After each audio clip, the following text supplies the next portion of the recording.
काँग्रेस प्रदेशाध्यक्ष हर्षवर्धन सपकाळ यांच्या विधानामुळे राज्यभर त्याचे पडसाद जे आहेत ते पाहायला मिळालेले होते। मात्र काँग्रेस पक्षाची नेमकी बाजू काय आहे या संदर्भात आपल्यासोबत बोलण्यासाठी काँग्रेसचे प्रदेश प्रवक्ते काकासाहेब कुलकर्णी आहेत।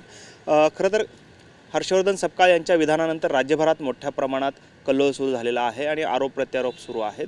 काय नक्की या विधानाचं आपण समर्थन करताय का? सपकाळांची काय नक्की बाजू आहे? आपण जर बघितलं तर गेल्या 2 दिवसामध्ये महाराष्ट्रात भारतीय जनता पार्टीने टिपू सुलतानाच्या आडून मुस्लिमांचा द्वेष करण्याचं जे धोरण त्यांनी स्वीकारलं आहे आणि त्यांची मुळात मुस्लिम समाजाप्रती त्यांची दुटप्पी भूमिका आहे। म्हणजे सत्तेमध्ये घेऊन बसताना अब्दुल सत्तारांना ते घेऊन बसतात, एकीकडे ते पुन्हा नवाब मलिकांना घेऊन बसतात, हसन मुश्रीफांना ते घेऊन बसतात, परंतु विरोध करताना मात्र ते टिपू सुलतान आडून मुस्लिम समाजाला विरोध करतात। आणि ज्या पद्धतीने सर्वसामान्य शेतकऱ्याचा मुलगा ते प्रदेशाध्यक्ष असा सर्वसामान्यांच्या घरातनं आलेले आमचे अध्यक्ष आदरणीय हर्षवर्धनजी सपकाळ गेल्या अनेक दिवसापासून भाजपच्या नाकीनं त्यांनी आणलेलं आहे। वेगवेगळ्या मुद्द्यावरती झिरवाळांचं ज्या पद्धतीने लाचखोरीचं प्रकरण हे आमच्या अध्यक्षांनी काढलं, अशी वेगवेगळ्या प्रकरणं काढून भारतीय जनता पार्टी आणि तत्कालीन सरकारला घाम फोडण्याचं काम गेल्या अनेक दिवसापासून हर्षवर्धन सपकाळ साहेब करत आहेत आणि जाणीवपूर्वक टार्गेट करण्याचं काम भारतीय जनता पार्टीकडून केलं जात आहे। आपण जर बघितलं तर टिपू सुलतानाच्या बाबतीमध्ये भारतीय जनता पार्टीची भूमिका नेहमी दुटप्पी राहिलेली आहे। तुम्हाला दाखवायला मला आवडेल, आपल्या कॅमेरामध्ये हे दाखवा, 2013 साली मुंबई महापालिकेमध्ये एक ठराव करण्यात आला। बाजीप्रभू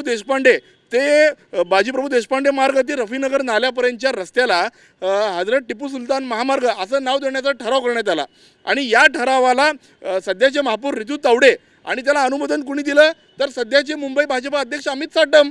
म्हणजे अमित साटम जेव्हा नगरसेवक होते त्यावेळेला त्यांनी अनुमोदन दिलं टिपू सुलतानाच्या नावाच्या रोडला, परंतु आज अध्यक्ष झाल्यामुळे ज्या खालच्या पातळीवर ते सपकाळजींना बोलतायत त्यांना लाज वाटली पाहिजे। ज्या पद्धतीनं तुम्ही नगरसेवक असताना तुम्ही त्या मतासाठी लांगून चालन करता आणि आज मात्र तुम्ही प्रदेशाध्यक्ष झाले, तुम्ही मुंबई अध्यक्ष झाले म्हणून तुम्ही विरोध करताय। म्हणजे तुम्हाला या राज्यातला या देशातला मुसलमान नको आहे का? तुम्ही अतिशय स्पष्टपणे एकदा तुमची भूमिका या ठिकाणी विशद केली पाहिजे, सांगितली पाहिजे, म्हणजेच या देशामध्ये या राज्यामध्ये फक्त हिंदू राहिला पाहिजे, मुस्लिम राहिलाच नाही पाहिजे अशी भाजपची भूमिका आहे का? कारण वारंवार या गेल्या अनेक दिवसापासून भारतीय जनता पार्टी विकासाचं राजकारण करत नाही तर 2 जातीमध्ये तेढ निर्माण करण्याचं काम करते। मला एक सांगायला प्रसंग आवडेल, रामनाथ कोविंद जेव्हा राष्ट्रपती होते तेव्हा त्यांनी कर्नाटकच्या विधानसभेमध्ये टिपू सुलतानाबद्दल गौरवोद्गार काढले होते, त्यावेळेला हे लोक कुठे गेलते? म्हणजे जाणीवपूर्वक आपण जर बघितलं तर जाणीवपूर्वक काँग्रेसकडून एखादी भूमिका आली तर ते हिंदू मुस्लिम डिवाइड करण्याची भूमिका ही भाजपची राहिलेली आहे आणि संविधानामध्ये सुद्धा टिपू सुलतानाचा फोटोचा उल्लेख आपल्याला सापडतो। म्हणजे या सगळ्या गोष्टी बघता कुठेतरी आमचे अध्यक्ष हर्षवर्धनजी सपकाळ यांनी जी भूमिका मांडली ती भूमिका पूर्णपणे न सांगता त्याची तोडफोड करून त्याची तेवढाच तुकडा काढून जाणीवपूर्वक काँग्रेसला बदनाम करण्याचं, सपकाळजींना बदनाम करण्याचं षडयंत्र भाजपच्या या 40 पैसे घेणाऱ्या सेलकडनं चालू आहे आणि पहिल्यांदा त्यांचा निषेध करतो। ज्या पद्धतीनं काल पुण्यामध्ये गुंडागर्दी करण्यात आली, दगडफेक करण्यात आली, पत्रकारांवर हल्ले करण्यात आले काल त्या पुण्यामध्ये काँग्रेस भवनामध्ये, ज्या पद्धतीने या महाराष्ट्रात वेगळ्या जोडमार आंदोलन करताय ते भाजपचे लोक, कोणत्या तोंडाने करताय? तुम्हाला जोडेमार आंदोलन करायचं आहे तर त्या कोर्टकरला पहिल्यांदा जोड्याने मारा, त्या कोश्यारीला जोड्याने मारा, ज्या पद्धतीनं त्यांनी ज्या छत्रपती शिवाजी महाराजांच्या महाराष्ट्रात अपमान केला आहे त्या राहुल सोलापूरकरला जोड्याने मारा। तुम्ही यांना मात्र सोडताय आणि तुम्ही शेतकऱ्याच्या गरीब पोराच्या मागं लागताय।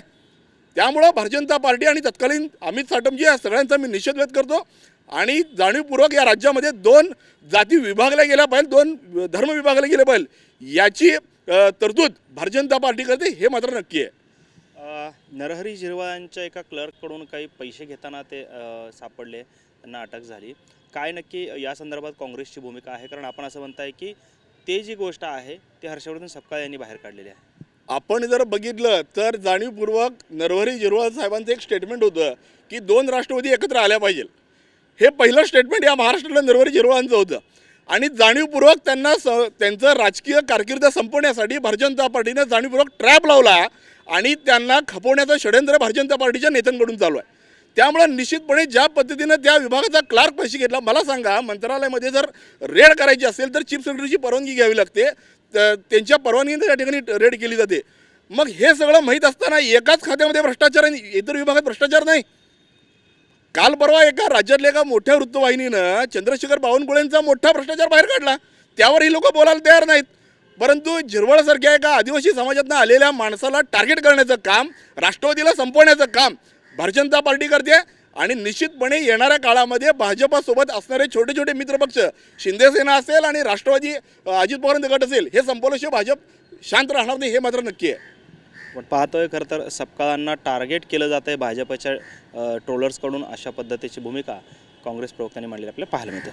कॅमेरामन विनोद नाबादकरसह सागर सुरवसे, TVN मराठी, सोलापूर.